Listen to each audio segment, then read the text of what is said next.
Você vai ouvir agora o Pra Gente, o seu podcast sobre tecnologia para a RH. Um bate-papo de um jeito mais humano com a LG Lugar de Gente.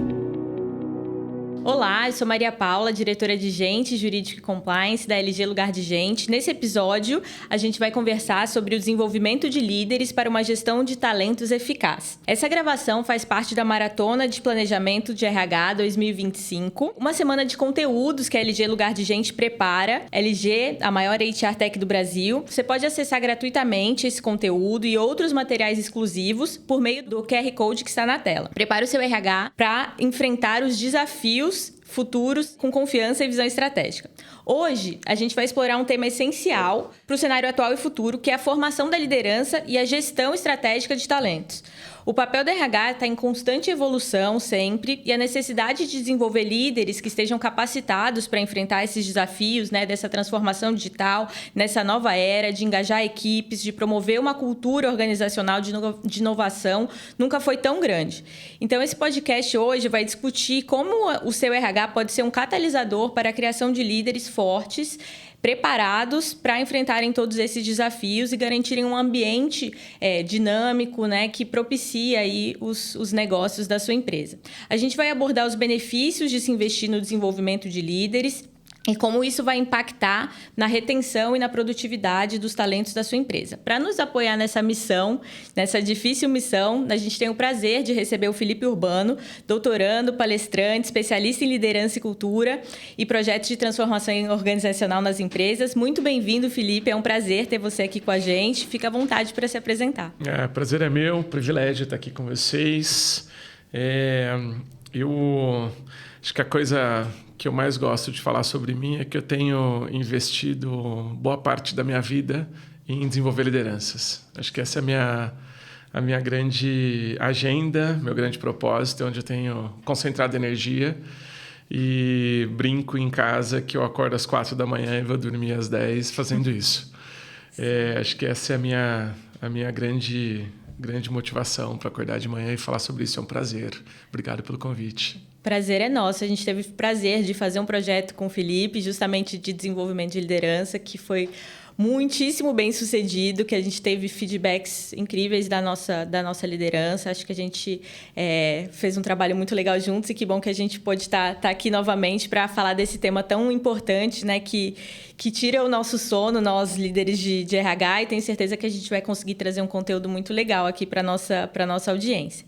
E antes da gente falar efetivamente de estratégias, de desenvolvimento de liderança, é importante entender o que significa ser um líder de RH no contexto atual que a gente vive, no contexto de negócios, um cenário marcado por tantas mudanças rápidas, Acho que hoje, depois de tudo que a gente passou, de uma pandemia, a gente tem muitas incertezas ainda, a gente está aprendendo a melhor forma de voltar a trabalhar, de gerir a distância, são tantas questões novas e dinâmicas. Então, vamos falar um pouquinho sobre isso. E aí eu queria te perguntar, Felipe, considerando o ritmo acelerado dessa transformação do mercado, como é que você enxerga o papel do líder de RH hoje? O que esses profissionais precisam fazer e priorizar para acompanhar essas mudanças? Essa pergunta ela é bem importante. Acho que tem algumas perspectivas. Eu vou tentar separar liderança e RH, o momento que a gente está vivendo, 3 partes. E aí tentar conciliar as 3. Acho que tem uma importante, eu tenho observado nesses últimos tempos, até pela a movimentação dos executivos de RH que eu acompanho, ela é uma certa, acho que a palavra em português é uma certa ressaca pós-pandemia. O que isso significa? Que nesse período que a gente viveu, e aí a gente já está 2 anos fora dele, ele colocou o RH numa condição muito relevante dentro da organização que ele ainda não tinha experimentado. Então, a agenda como um todo de RH, ela era a grande narrativa da organização. E isso veio acompanhado, para mim, de uma métrica, de uma valorização maior do que é o papel do colaborador dentro da empresa. Então, você tinha uma questão de saúde alocada e você tinha uma questão da experiência do colaborador como centralidade na narrativa. Eu sinto que depois de um tempo, este caminho foi se acomodando. Então, ela é uma certa ressaca de uma condição de protagonismo para uma condição de voltar a ser uma área que está suportando uma agenda de negócio e cultura.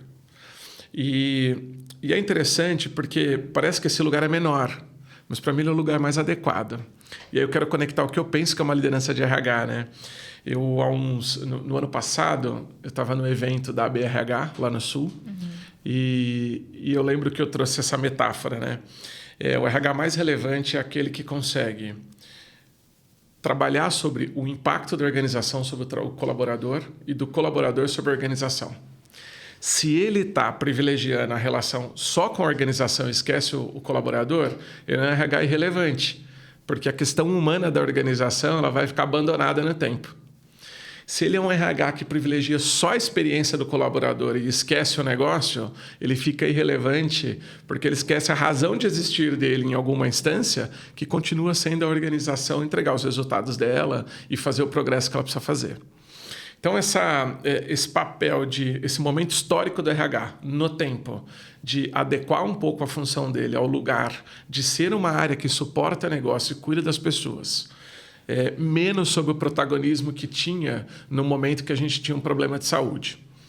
Numa outra perspectiva, a gente adequar esse lugar do RH de influência, onde ele sabe que o papel dele é acomodar essas duas realidades, colaborador e empresa, e fazer essas duas realidades coexistirem. E aí eu acho que surge o papel de liderança. A minha concepção de liderança, Maria Paula, ela está muito presa numa condição. E aí, menos sobre cargo, menos sobre papel e mais sobre o espaço que você ocupa naquele momento. Então, para mim, o papel do RH mais relevante é aquele que interpreta o momento que o negócio está vivendo. Se eu tenho uma organização em expansão, aí o meu papel como RH vai ser suportar uma boa agenda de recrutamento, seleção e retenção de talentos. Eu vou continuar fazendo as outras coisas, mas eu tenho uma ênfase nesse lugar. Se a minha organização está no tempo de se preparar para um IPO e eu tenho uma diligência maior sobre a organização, é um tempo de fortalecimento de processos.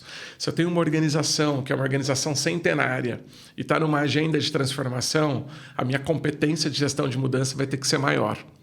Então, eu sinto que esta configuração ela depende um pouco de onde a organização está posicionada. E o RH mais relevante para mim é que consegue interpretar que tempo é esse que a minha organização está vivendo e como é que eu sou mais relevante. Não é incomum eu encontrar RHs que ele tenha uma agenda que ela é a mesma agenda em todas as organizações que ele passa, independente de qual é a agenda do negócio. Então, eu tenho uma vocação mais para recrutamento e seleção, então a minha agenda sempre é olhar talento, quem são as pessoas que entram, etc. Se eu sou especialista em performance, a minha agenda sempre qual é o melhor ciclo de desempenho que eu preciso fazer. Se eu sou um RH que tem uma agenda de desenvolvimento, então não importa qual seja o desafio da organização, sempre vai ter uma agenda de desenvolvimento. A parte boa notícia é que é verdade, essas agendas sempre vão existir. Sim. Mas a intensidade delas não é igual em cada empresa. Perfeito. Assim, acho que no fim do dia não existe uma receita de bolo, uma fórmula mágica, né? Não. Eu concordo com você. É muito mais sobre entender o momento da organização, aquilo que é mais necessário, onde é que a organização precisa mais do RH para dar o foco naquilo nesse momento e tentar buscar sempre o equilíbrio também com as outras frentes que estão rodando ali e também são super importantes. Eu costumo dizer que deve existir receita de bolo, só não sei qual é. A gente só não conhece, né? Mas não sei fazer esse bolo. Não, mas eu concordo, assim, eu acho que saber entender o seu negócio, né, aquilo que é mais necessário é muito, muito importante. É um grande desafio. E vamos lá, continuando nessa linha aí, quais competências e habilidades você entende que são fundamentais para esse líder de RH que precisa entender esse contexto e atuar na gestão de pessoas para que ele possa se destacar, né, num ambiente cada vez mais digital também e desafiador? Muito legal essa pergunta. Eu voltei recente na minha agenda de estudar liderança. Eu investi uma energia em Harvard estudando liderança autêntica. Então, meu olhar está muito enviesado neste momento por liderança autêntica. Mas eu já respondi isso algumas vezes. Se eu tivesse que escolher uma competência de liderança em qualquer contexto, eu escolheria autenticidade. Legal. O que eu chamo de autenticidade nesse caso? A segurança de quem eu sou, as fortalezas que eu tenho diante do contexto, qual é o melhor aporte que eu posso fazer, sem abrir mão da minha essência e etc. Então, eu vou pegar um exemplo muito claro. Eu estava acompanhando o RH agora, que a organização acabou de passar por uma fusão e eles estão na dúvida de qual é a cultura que vai prevalecer, né? Há indicadores muito concretos que digam que a cultura que vai prevalecer é a cultura do controlador. Então, quem é que tem 51% mais? É essa cultura que vai ficar. Mas não é tão fácil de responder. E a minha jornada com esta empresa foi a gente ter muita clareza de qual é o papel de contribuição diante do time que a pessoa tem, diante daquilo que ela sabe fazer melhor e o que a organização estava precisando, independente das respostas de futuro. Eu sinto que o RH paralisa em alguma instância porque tem pouca propriedade do que precisa fazer independente do tempo. E a partir da fortaleza que tem. Então, a primeira competência para mim vai começar por autenticidade. Quem é você enquanto RH? O que você sabe fazer de melhor? E como é que isso se conecta com o tempo que a organização está vivendo? E é interessante porque, de novo, né, é uma tensão. Se um RH tem um conjunto de fortalezas que a organização não precisa nesse momento, como é que eu uso a fortaleza para atender a organização? Como é que eu abro mão de atender a organização? Agora, pior para mim é se a organização está fazendo uma série de pedidos e o RH quer responder a todos eles sem saber da capacidade que tem. Então, acho que conhecer o time que eu tenho, quais são as fortalezas que ele tem e atrelar isso ao melhor momento da organização é a coisa mais importante. Então, eu escolheria a autenticidade. E essa autenticidade, para mim, ela dá diálogo com todas as temáticas que são mais importantes. O estímulo, a gente está numa organização de tecnologia aqui. Os estímulos tecnológicos, em termos de soluções que existem, eles podem ser diversos. Se eu não sei quem eu sou como RH, a visão que eu tenho, a contribuição que eu quero dar para a organização, as fortalezas que estão aqui dentro, as minhas escolhas tecnológicas vão ser muito piores. E aí eu corro o risco de implantar soluções que não necessariamente aquela organização quer. Eu pego um recorte muito pequeno que é a agenda de desenvolvimento, né, Maria Paula, com recorrência. E eu vejo que, por exemplo, estudar engajamento em ações de aprendizagem, que é uma temática recorrente o tempo todo. As pessoas não aparecem em sala e aí o RH fica lá no papel dele de tentar colocar as pessoas em sala. E eu vejo que é um esforço que ele começa antes da sala de interpretar. Poxa, qual é a agenda que eu estou empreendendo na organização? O quanto a organização entendeu essa agenda e eu comunico ela o tempo todo. E o quanto isso está atrelado com todo o resto da organização, alta liderança, agenda de academia, enfim, para as pessoas verem um sentido para aquilo. Um RH que quer fazer tudo, ele tem mais dificuldade de concentrar uma narrativa. Verdade. Então, eu continuo escolhendo a autenticidade. Muito legal esse conceito de líder autêntico, né? Porque muito se fala em líder inspirador, a liderança precisa inspirar, mas se você não sabe quem você é, né? Quais são as suas fortalezas, aquilo que você é melhor, e não dá para ser bom em tudo mesmo, né? Não dá para, então, você focar naquilo que é para você, para a organização mais importante, que faz sentido para você e para as pessoas, naturalmente, né? Traz essa aderência, essa motivação que você falou, né? E é interessante porque muito tem se ouvido também, né, falar sobre essa questão da personalização das agendas de liderança, do desenvolvimento, e para mim isso faz muito sentido, porque de fato, se você cria algo que teoricamente serve para todo mundo e você quer colocar todo mundo ali numa sala para falar sobre o mesmo tema, só que aquilo vai interessar algumas pessoas, outras não. Então, se você conseguir, na medida do possível, né, levar para os colaboradores aquilo que faz mais sentido para cada um, você tende a gerar um engajamento maior, né? Muito mais do que ficar tentando insistir naquela agenda obrigatória ali, né? A metáfora que me faz mais sentido, Maria Paula, nessa se você está numa navegação, independente se você consegue enxergar à frente ou não, se você tem um barco melhor ou pior, o quanto de clareza você tem da sua própria bússola. Para mim, a bússola tem os 4 pontos mesmo de referência, que é o quanto você sabe de você, o quanto você sabe do seu time, o quanto você sabe da cultura e o quanto você sabe do momento do negócio. Perfeito. Para achar essas 4 coisas, você não precisa de inventar uma série de ações, enfim, só precisa ter clareza. Qual é a clareza do meu norte? Se eu tenho norte enquanto RH, meu diálogo com a organização é outro. Você vai ser muito mais efetivo, muito né? Mais. Perfeito. Não, muito legal, Felipe. Você sempre trazendo insights interessantes, assim, e muito muito possíveis ali, muito pé no chão, porque às vezes a gente fica tentando criar coisas mirabolantes, né? Assim, e na verdade você precisa fazer o básico ali primeiro, que é entender esses pontos para onde você quer ir, muito legal. E falando um pouco mais de desenvolvimento de liderança, né? Que é um tema que você domina tanto, né? Com maestria e tem tanta experiência, como que você entende que um programa de desenvolvimento de liderança pode ser estruturado para poder preparar e identificar os talentos internos da organização e prepará-los para os cargos de maior responsabilidade? É muito legal a sua pergunta, porque um bom programa de liderança, para mim, ela é um acesso ao subsistema de RH. Porque eu sei melhor como é que eu faço um programa de liderança se eu tenho a clareza do meu sistema de desempenho, quem são as pessoas que vão ser desenvolvidas e qual é o foco de desenvolvimento. Se eu tenho uma agenda de cultura bem construída e sei quais são os valores e a essência que eu tenho que preservar. Se eu tenho um diálogo bom com o negócio e eu sei quais são as competências que o negócio precisa para conseguir, naquele momento, promover o crescimento.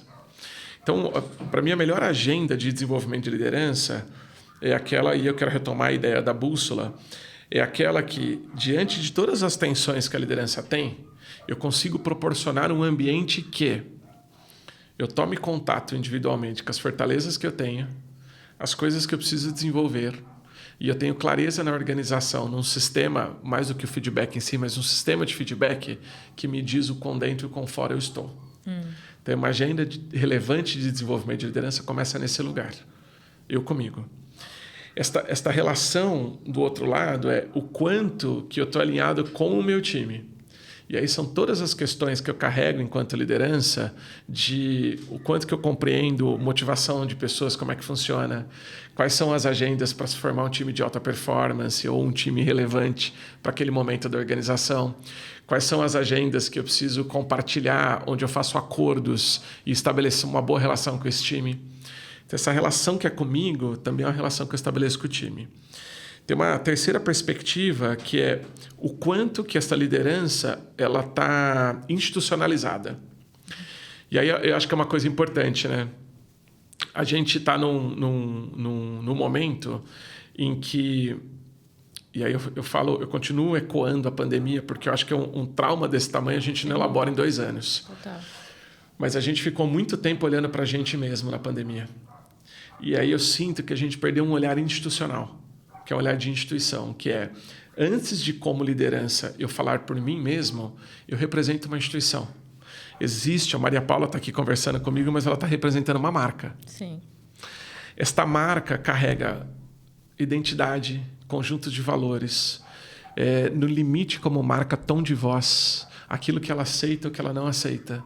Então, antes de Maria Paula ou de Felipe falar por si só, a gente representa uma instituição. Sim. Então, esse diálogo que a liderança tem com a cultura precisa lembrá-lo de qual é a instituição que ele representa.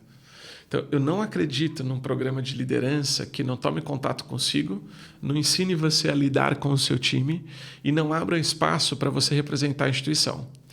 Aí sim, a gente consegue abrir jornada para um diálogo com o negócio. E eu gosto de interpretar esse movimento de negócio, né?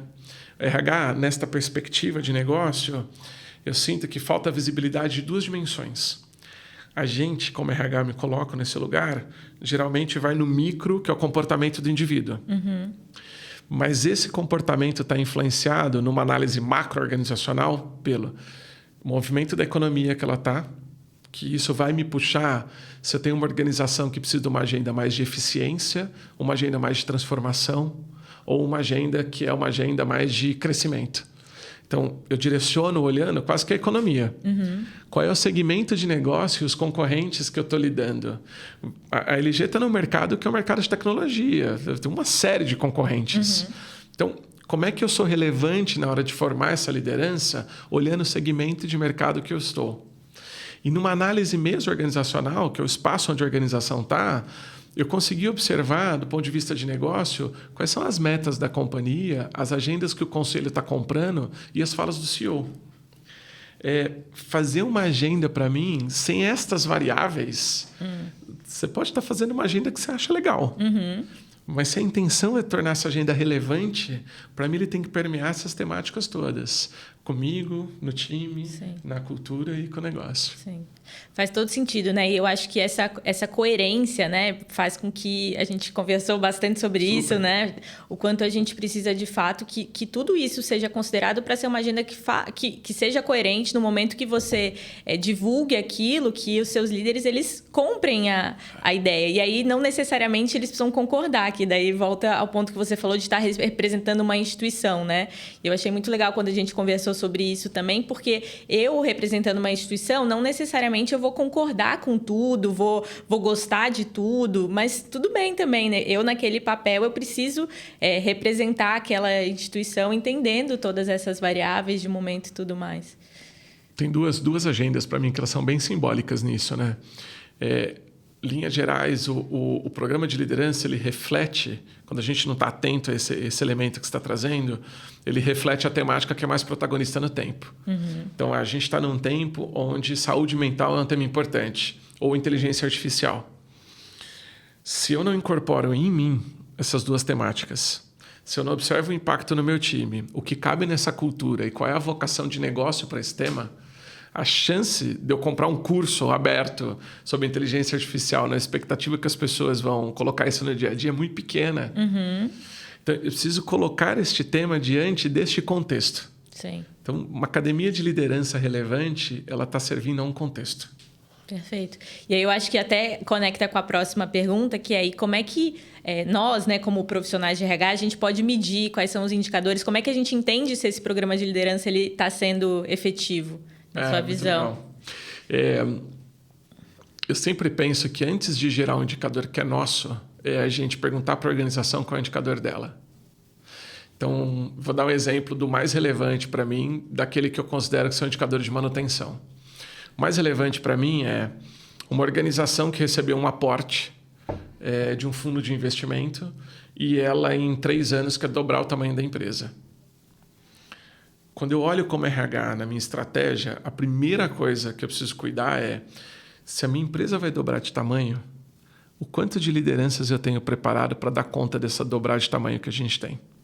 Então, eu pego o meu indicador de talentos, seja atrelado à retenção, a ciclo de desempenho, a mapeamento de potenciais e o atrelo ao crescimento do negócio. Então, eu colo a minha agenda toda de formação, de desenvolvimento enquanto RH, acompanhando esta agenda de uma organização que vai dobrar. A segunda perspectiva é a velocidade que a organização escolheu fazer isso pode colocar uma ênfase maior na agenda de recrutamento e seleção. Então, eu pego o meu indicador de recrutamento e seleção e atrelo a esta agenda de crescimento. Numa perspectiva de cultura, o meu indicador é o quanto que as pessoas estão entendendo a mensagem.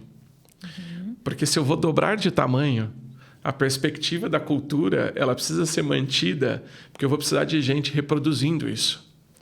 E aí, para mim, vão surgindo, Maria Paula, os indicadores são indicadores de meio. São os indicadores que dão condição de gerar este grande indicador que é ter pessoas preparadas. Que é um indicador de meio. O quanto as pessoas estão entendendo a cultura, o quanto o meu pulso está servindo para garantir que as pessoas que estão aqui entenderam a mensagem. O quão simplificada esta mensagem está. Então, um indicador de pulso ele serve quando eu estou olhando para aquela frente. Agora, os indicadores que a gente mais fica usando, e em algum momento a gente vai parar para pensar para que eles servem. Usar NPS em treinamento. NPS em treinamento a gente vai usar sempre, mas ele vai estar atrelado ao quanto da performance daquela ação isolada. Se este NPS está amarrado de novo à agenda de crescimento da organização, porque esta capacitação serve ao que a gente está propondo, aí vou pegar só um exemplo, tem uma academia de liderança agora que estou com o tema de ambidestria. Ambidestria é um tema desse tamanho, imenso, cabe tudo lá dentro. Ele só tem relevância diante de uma organização que está no movimento que é enquanto ela está crescendo, ela está precisando gerar uma agenda de eficiência. E aí a liderança precisa, dentro do conjunto de ações do RH, ter uma ação que é capacitar para a ambidestria. Este NPS tem que abastecer esta agenda, que é a agenda estratégica que está lá na frente. Ele só tem relevância Conectado. se ele estiver conectado e a gente estiver amarrando essa narrativa. A mesma coisa vale fazer assessment. Assessment é uma delícia de fazer, porque a gente descobre um monte de coisa, gera um monte de indicador. E é ótimo apresentar para conselho, etc. Enfim. Ele só vai ter relevância se a gente pegar os talentos que a gente está mapeando e a gente atrelar a agenda de crescimento. Então, indicador, para mim, ele precisa... Lógico que tem indicadores de manutenção. O NPS é um deles em treinamento. Mas ele precisa estar atrelado a qual é a jornada que a organização está criando. E aí o RH, para mim, ele cumpre a maior função que ele pode ter, que é ser um habilitador.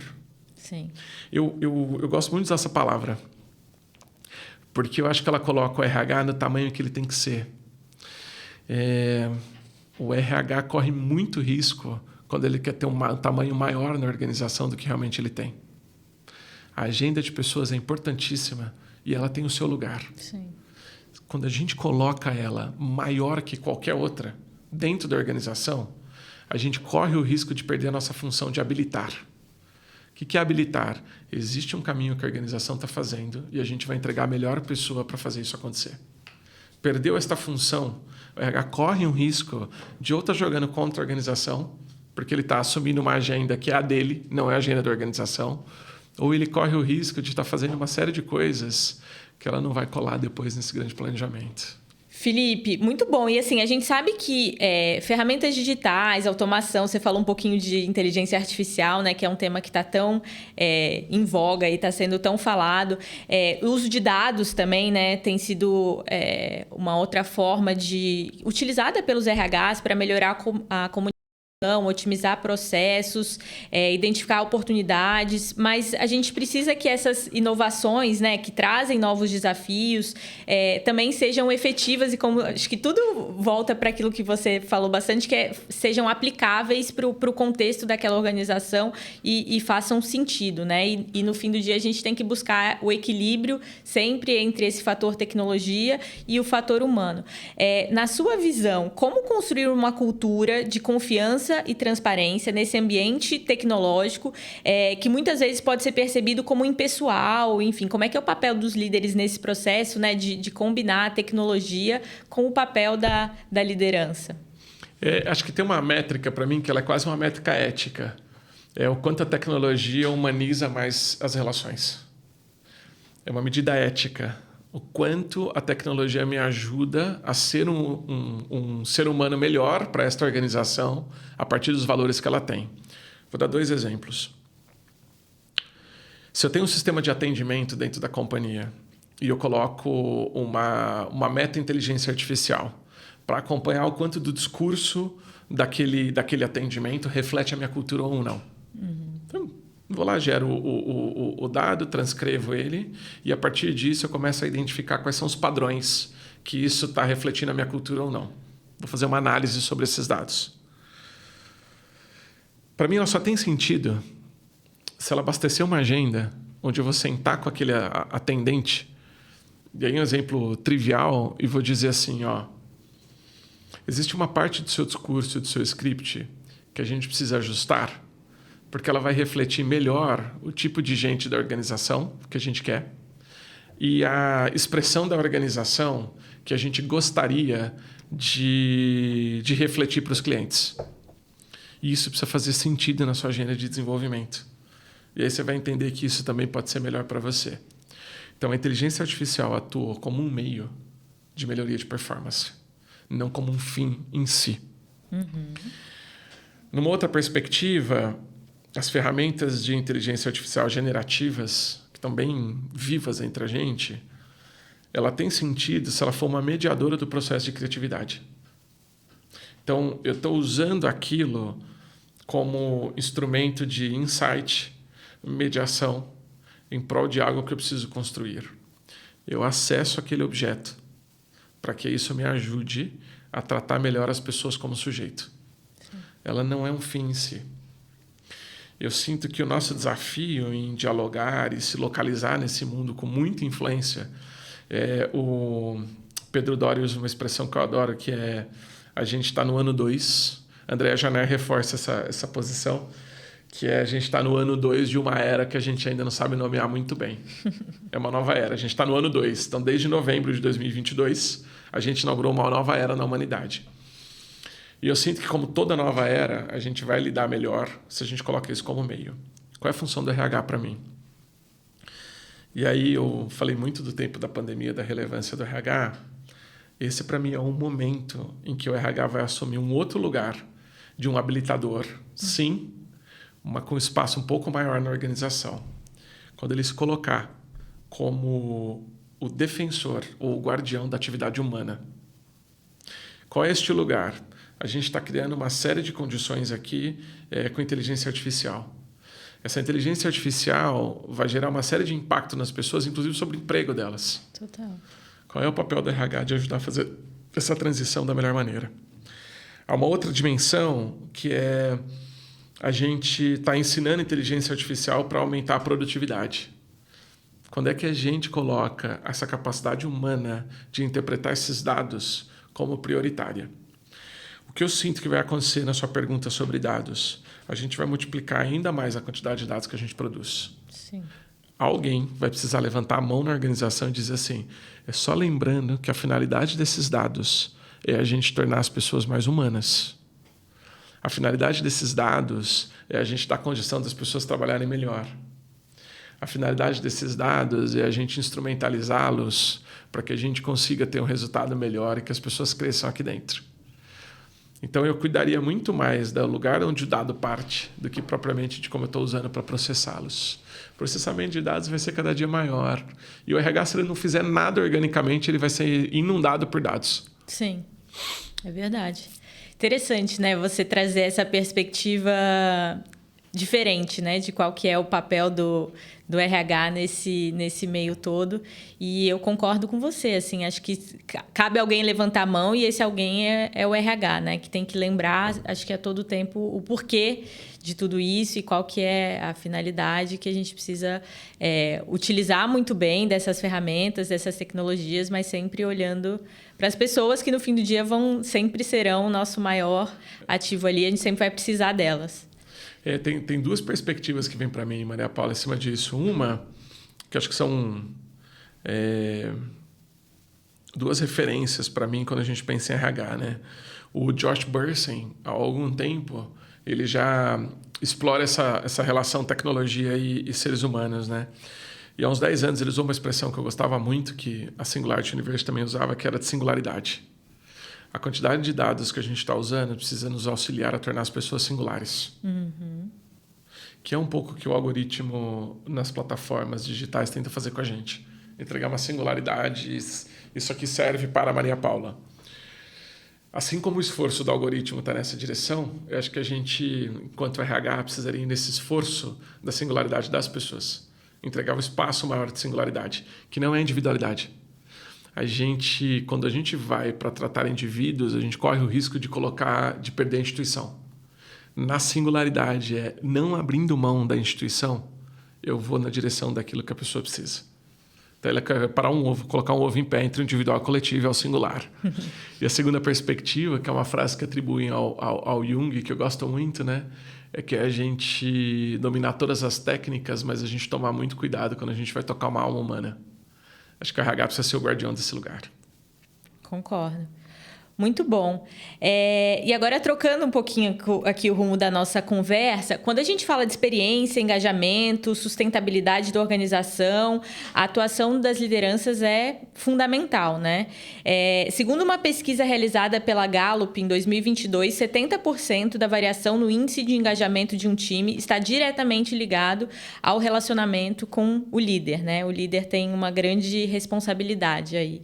Na sua visão, quais práticas de liderança você considera mais eficazes para calibrar essas expectativas de um lado, né, e promover um ambiente de trabalho saudável, onde os colaboradores se sintam valorizados e motivados? Vou dar um indicador recente. Estava fazendo uma formação e, ao longo dessa formação, tiveram 2 atividades. E era uma formação de liderança. Uma foi um game simulador, trabalhando a nossa capacidade de tomada de decisão. O game era lindo. A gente jogava em times e ele chamava Paciente Zero. E Harvard tinha desenvolvido o Paciente Zero antes da pandemia. Era uma situação de pandemia, onde você era o prefeito de uma cidade, precisaria tomar medidas diante de eventos que iam acontecendo. Uma complexidade linda, super construção.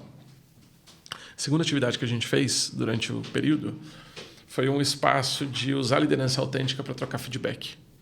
Então você tinha que dar um feedback para a pessoa, com uma terceira pessoa olhando, e a gente tinha que avaliar isso a partir dos princípios de autenticidade, que envolvia cuidado com a pessoa e etc.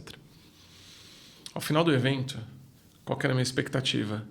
A hora que perguntou o que de melhor aconteceu com a gente, eu falei, então, todo mundo vai escolher a plataforma, né? Experiência incrível, Paciente Zero, pandemia, quase um apocalipse zumbi. Incrível, incrível, assim. Escolhi o tipo de governo que você era, onde você alocava o dinheiro. E a atividade de feedback. Na hora que foi perguntado para o grupo qual a atividade que mais marcou, a palavra maior que apareceu foi o espaço de feedback. E aí, claro, que as pessoas olham para uma liderança e dizem assim, eu gosto de estar com essa liderança porque eu me sinto seguro na capacidade dela de tomar decisão, capacidade de apontar caminhos, e eu me sinto bem porque a pessoa sabe para onde ela está indo. Só que cada vez é mais impossível fazer isso. De ser a pessoa que sabe todas as respostas e alguém que vai inspirar o time, enfim. Então eu escolheria uma liderança que sabe escutar. Essa tecnologia absurda que ela exige muito repertório para fazer. A escuta não é só uma disposição de vontade, na minha visão. Ela é a construção de um repertório. Se eu começar a falar russo com você, Maria Paula, é provável que você vai olhar e falar assim, Felipe, russo não domina. Então, por mais que você queira me escutar, você não tem repertório sobre isso. Escuta implica repertório. Eu não consigo escutar um problema de um CEO se eu não entendo qual é o repertório que ele domina, quais são as questões de negócio que ele traz. Então, eu escolheria como um grande movimento para um RH ou para uma liderança se desenvolver no cuidado com o time, a capacidade dele de escutar e olhar as realidades. Se eu tivesse que escolher outra, é essa capacidade de disponibilidade emocional para conviver com tensões. A vida não está pronta. Eu uso muito essa expressão em sala de aula, muito. Gente, deixa eu contar uma coisa para vocês. Se esse problema não existisse, a organização não ia precisar de vocês. Esse é um problema que só uma pessoa consegue resolver. Porque se um robô for resolver, a gente daqui a pouco não precisa mais. O que é isso para mim? Essas tensões que a gente tem conversado. A gente vai precisar fazer escolhas entre a cultura e o negócio. A gente vai ter que fazer escolhas entre o presente e o futuro. A gente vai ter que fazer escolhas entre a necessidade individual de uma pessoa e o coletivo. A gente vai precisar escolher entre essas tensões. E a gente vai conviver com elas porque são contradições permanentes. Eu acho um barato em trabalho de cultura, quando eu pego a avaliação da cultura, as pessoas dizem assim, não, mas a empresa não tem coerência nisso, né? Eu falo assim, gente, as organizações são contraditórias. A vida é contraditória. O que justifica uma posição de liderança é essa capacidade de prosperar no contraditório. Verdade. Porque se estivesse pronto, alguém já tinha resolvido e não precisaria de você. Eu escolheria essas duas coisas, né? É interessante porque meu objeto de pesquisa no doutorado é esse, né? É o que a gente chama de paradoxical leadership behavior. O que é isso? O comportamento paradoxal da liderança. É o quanto uma liderança consegue trabalhar com esse e não com os. Então, enquanto eu faço o resultado presente, eu endereço o futuro. Enquanto eu atendo a necessidade específica da Maria Paula, eu estou lidando com uma regra que pode ser coletiva. É isso que justifica quando você consegue conciliar duas realidades e ter sabedoria para transitar entre elas. Aí todo mundo olha para mim e fala assim, não, vou ter mais trabalho, porque eu tenho que lidar com duas coisas, né? Você precisa achar um jeito diferente de fazer essas duas coisas conviverem. Muito então, eu escolhi bom. a escuta e comportamento paradoxal. E eu gostei muito do que você falou, né? Não é só escutar, de fato, e isso que você trouxe do russo, né? É saber entender, conseguir entender, isso, porque não adianta, a gente fala muito também sobre isso, né? O RH, a gente precisa ter uma escutativa, a escutativa é importante, mas eu tenho que ter meu time ali, enquanto líder de RH também, preparado para saber entender quais são as dores e conseguir endereçá-las, né? Da melhor forma. Então... Que legal isso. Eu acho que tem só Uma coisa que me ocorre, né? Eu acho que tem uma antena do RH que a gente precisa estar atento. Eu lembro quando eu assisti Her, que era com a Scarlett Johansson, que ela fazia a voz de uma inteligência artificial. E ela, né? Era a tradução do filme. E eu lembro que eu achava um absurdo ficar olhando, ficar assistindo a relação que aquele homem tinha com a inteligência artificial dele. Eu não sei quanto tempo o filme tem, mas ele deve ter uns 10 anos, né? Ontem eu estava acompanhando o Miguel, que é um curador de conteúdo de inteligência artificial, e ele falou que subiram toda a tradição judaica e a Bíblia como dentro de uma inteligência artificial. As pessoas ligam para se aconselhar e conversar com Jesus, com voz de Jesus, uma voz meio espiritual, assim, etc. Porque tem todas as respostas, a Bíblia está ali. Eu fiquei pensando nisso, por isso que eu acho que essa conexão, né? Qual é o tamanho do impacto nisso na solidão das pessoas? Como é que um RH vai cuidar para que o serviço de atendimento gere esta experiência de cuidado em todas as instâncias de relações? E o quanto isso a gente vai tomar a decisão das coisas que precisam ser robô e as coisas que não são. Uhum. Eu acompanhei muito de perto um amigo de um grande banco brasileiro escolhendo no atendimento o que era ser com robô, porque gerava eficiência, não tinha menos custo, e o que precisaria ser humano, nesta perspectiva. Essa pergunta vai ser uma pergunta que toda liderança precisa responder.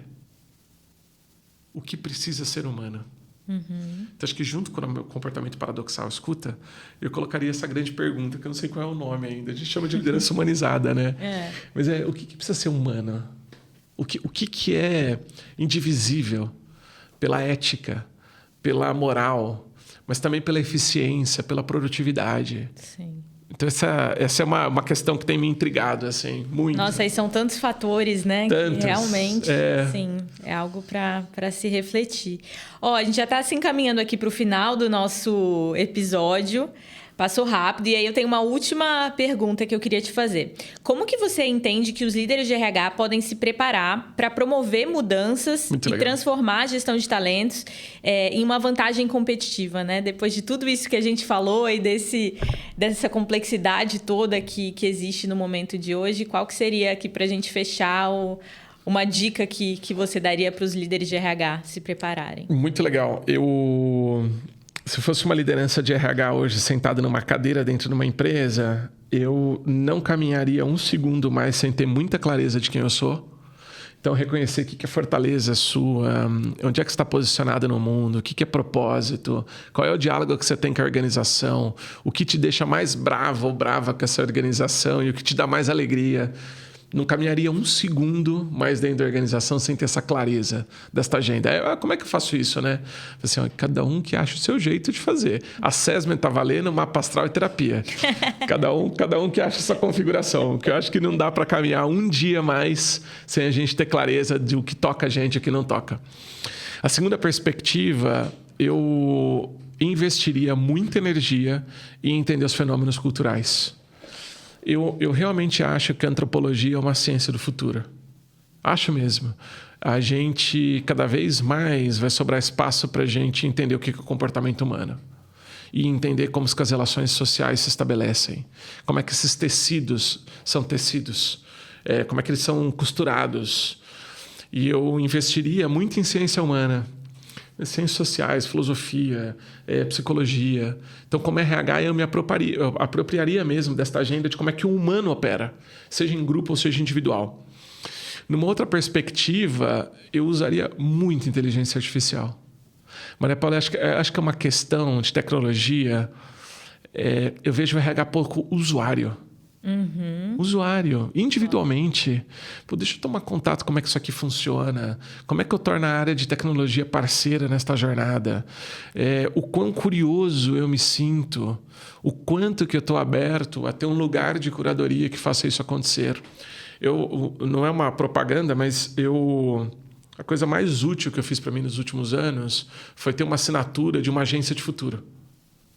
É alguém que faz curadoria de futuro para mim. Uhum. É gente que toda sexta-feira me manda uma newsletter dizendo assim, Felipe, tem uns assuntos que você precisa prestar atenção. Eu deleguei a minha pesquisa para uma agência. Você vai fazer essa pesquisa aqui. E todo mundo pode assinar uma newsletter. Não custa dinheiro. Esse é um clube que eu assino que custa dinheiro. Mas foi uma escolha que eu fiz no meu futuro. E acho que a outra preparação, tirando essa de autoconhecimento, estudo sobre humanidades e inteligência artificial, eu acho que tem uma que ela é uma ação que é sobre liderança. Porque estudar liderança vai ser uma jornada para o resto da vida. Porque, de novo, mais do que cargo e papel, é uma condição. Sim. Um RH que não influencia é um RH irrelevante. E liderança é influência. Qual é a sua capacidade de mobilizar? Eu queria terminar citando Conrado Schillhauer, que talvez seja a pessoa que mais bateu nessa tecla nos últimos anos no Brasil. E eu tenho muito, muito respeito e admiração por ele, que é o grande defensor do lifelong learning. Não importa o que você faça, você não para de aprender. Sim. Não para de aprender. Todo espaço é espaço de aprendizado. E se não conseguir ler, estudar, etc., aprenda por gente. Senta e aprende por gente. Vai conversar com gente, vai almoçar com gente, vai tomar café com gente, para sentar para aprender. Perfeito. Muito bom, Felipe. Você sempre trazendo reflexões aí muito interessantes para a gente. Obrigada mais uma vez. A gente está encerrando aqui. Queria agradecer mais uma vez a sua parceria com a LG Lugar de Gente e fica à vontade para se despedir também do nosso público aqui. Obrigado. É um prazer estar com vocês. Acho que na despedida eu queria deixar uma mensagem, que é a coisa que mais tem mobilizado assim, de liderança. Estou escrevendo sobre isso agora para uma publicação futura. Eu sinto que tem uma virtude mais perdida nossa, que é uma certa sobriedade, sabe? Diante do mundo. E uma reflexão que eu tenho feito muito, e ela foi mobilizada no meio do ano, quando eu estava com o CEO que estava reclamando que a empresa tinha batido 130% da meta e o design era para 145% de crescimento. Eu falei, a gente precisa fazer uma reflexão sobre limite, gente. Tem limite para tudo, né? Qual é o limite que a gente tem sobre a discussão de inteligência artificial, sobre o que é humano? Qual é o limite que a gente tem sobre o que a gente dá conta de fazer e o que a gente não dá? Então, essa temática de limite está muito presente para mim dentro de liderança. E eu acho que reconhecer os próprios limites não é só um ato de estar sóbrio na vida, interpretando a vida, mas ele é um ato de você encontrar o que você vai conseguir fazer e o que você não vai, e com mais potência. Então, acho que a grande mensagem que eu queria deixar é que a minha reflexão de liderança está presa em limites hoje. A gente tem muita gente falando que a gente não tem limite, que a gente tem que tirar o teto e etc. É tão bom ter um teto quando a gente sabe que vai chover. E vai chover. Então, essa é a perspectiva para mim, a gente reconhecer melhor nossos limites. E como RH também, que a gente dá conta que a gente não dá. Muito bom, excelente. Obrigada, viu, Felipe? Imagina, é um prazer estar com vocês. Prazer enorme, muito bom. Aproveito para reforçar que a LG Lugar de Gente tem soluções que otimizam o tempo do seu RH. Conheça as soluções em lg.com.br/produtos.